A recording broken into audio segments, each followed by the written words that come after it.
Ngayon, Don, kung hindi mo ibibigay sa akin lahat ng mga secret exclusive brain rats gods mo, lahat ng mga alaga mong dragon, papakawalan namin sa bundok at hindi mo na sila ulit makikita!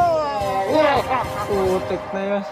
Walang niya, bakit nadama yung mga alaga ko dito? Aragon, ito gusto mo? Ibigay mo sa akin yan. Isa akong boy, hampas lupa ako. Aroy! Hindi ganun kadali yun! Boy, hinahampas ako! Ito. Hinahampas ako! Putulin mo yung paa niyan! Wag!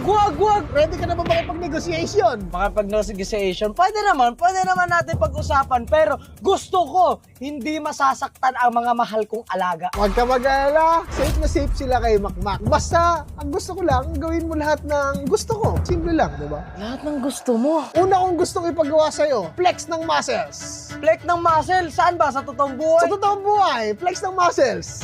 Flex ng muscle, teka lang. Bilisan mo! Ay! Nawawalan ako ng pasensya! Pakawala ng isa!